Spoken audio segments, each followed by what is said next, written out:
monde. Ce jour-là, ta mère, elle a l'impression qu'elle allait mourir, tellement les douleurs, elles sont intenses. Et les hommes, on ne sait pas de quoi on parle quand on parle de cela. Il n'y a qu'une femme qui peut l'expliquer. Quand ta mère, pendant 2 ans, elle t'a allaité, elle ne dormait pas la nuit. Pendant 2 ans, tu lui as perturbé son sommeil. Quand tes parents, à 4 heures du matin, ils sont levés pour aller travailler, pour t'acheter des vêtements. Quand lorsque tu es malade, ta mère, elle ne trouve pas le sommeil. Même quand tu as 30 ou 40 ans, si tu rentres à 1 heure du matin, ta mère, elle t'attend encore pour demander de tes nouvelles ou pour te préparer à manger. Qui va se comporter avec toi si ce n'est pas ta mère et ton père? Qui va se comporter comme ça avec toi? Et nous, on est gentils avec nos copains. À n'importe quelle heure, on répond à l'appel de nos amis qui nous demandent de l'aide, on les aide. Mais est-ce qu'on aide nos parents? Est-ce qu'on est à leur écoute? Est-ce qu'on leur donne du temps? Est-ce qu'on leur montre du respect?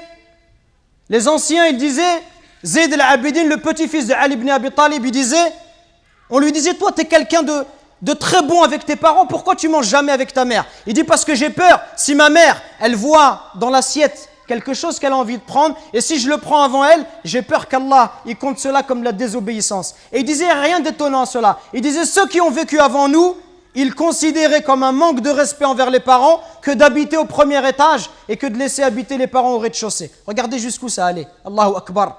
Le simple fait d'être au-dessus de sa mère, au premier étage de sa mère, au rez-de-chaussée, ils considéraient ça comme un manque de respect.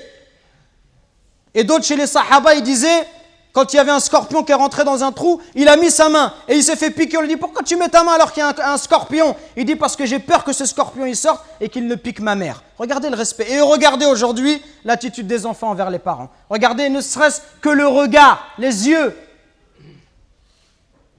Wallahi mes frères, si nos parents ils invoquent contre nous, wallahi c'est pour nous le malheur dans la vie d'ici-bas et dans celle de l'au-delà. Allah Azza wa Jal, par l'intermédiaire du prophète alayhi salatu wassalam, il nous dit qu'Allah il a interdit le paradis.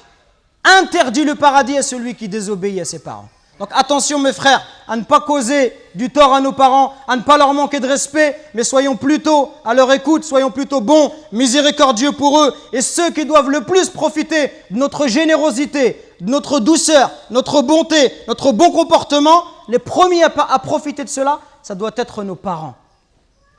Parce que viendra un jour où ils vont partir, et le jour où ils vont partir, tu vas regretter. Et tu vas dire, ah, si je pouvais encore faire du khair à mon père, si je pouvais encore faire du khair à ma mère.